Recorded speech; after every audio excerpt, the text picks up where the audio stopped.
Anandnagar main road છે, housing બોર્ડના quarter છે અને ચક્કાજામ કરવાનું કારણ એ છે કે અમને જાણ કર્યા વગર એ લોકો લાઇટ અને પાણીનું જોડાણ કાપી ગયા છે. ક્યારે કાપી ગયા?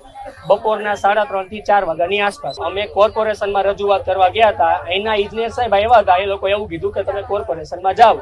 અમે કોર્પોરેશનમાં ગયા તો ત્યાંના નાયબ કમિશનર, ચેરમેન, મેયર બધા સાથે અમે વાતચીત કરી. એ લોકોએ હાથ ઊંચા કરી લીધા છે કે આમાં અમે કાંઈ ન કરી શકીએ, આમાં હાઉસિંગ બોર્ડ કરી શકે.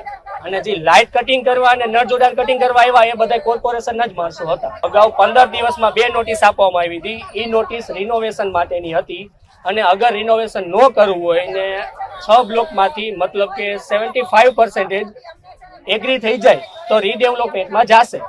તો અત્યારે 80% એવા માણસો એગ્રી થઈ ગયા છે કે રીડેવલપમેન્ટમાં નાખવું છે. અત્યારે 144 લોકો જે મકાન ધારક છે ને, ફ્લેટ ધારકો, એ લોકોએ ચક્કાજામ કર્યો છે. એ લોકોએ એવું કહેવામાં આવ્યું હતું કે તમે વહેલી તકે રિનોવેશન કરજો, કા પછી રીડેવલપમેન્ટમાં નાખી દો. તો અમે રીડેવલપમેન્ટ માટે તૈયાર છીએ.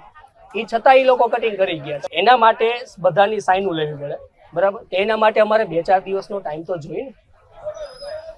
આ બધું એવું થયું કે આજ સવારે અમે અરજી કરી લીધી છે, મતલબ ટાઈપિંગ કરી લીધું છે, બધાના સાઈનું લઈ લીધી છે, બરાબર? કાલે સેટરડે હતો એટલે કાલે અમે અરજી કરવા જવાના હતા અને અત્યારે આવીને કાપી ગયા છે. અગાઉ કરવાનું કારણ એટલે હતું કે રિનોવેશન કરવાનું હતું અને રીડેવલપમેન્ટ કરવાનું હતું. બીજી વખત આવ્યા ત્યારે કંઈક 4 કે 5 દિવસ પહેલા જ આવ્યા હતા. ત્યારે અમે એગ્રી કર્યું હતું કે અમે બધાની સાઈનું લઈને અમે પછી હાઉસિંગ બોર્ડમાં અરજી કરી આવશું. અમારી માંગણી અત્યારે લાઇટ ને પાણી ચાલુ કરી દો, બરાબર છે? તે પછી સરકારની કે હાઉસિંગ બોર્ડની જે ગાઈડલાઈન હશે અને અમારી થોડીક ડિમાન્ડ હશે એ બધું અમે બેઠક કરીને અમે નક્કી કરશું. હવે 144 મકાન ધારક છે, બરાબર છે?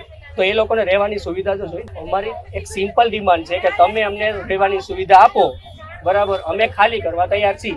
અને તમે જે નોટિસ આપી છે કે ખાલી કરવાનું કે નળ જોડાણ કાપવાનું, એની તમારે અમને મુદત આપવી જોઈએ કે 5 દિવસમાં અમે તમારું નળ જોડાણ કાપી જશું કે 2 દિવસમાં કાપી જશું.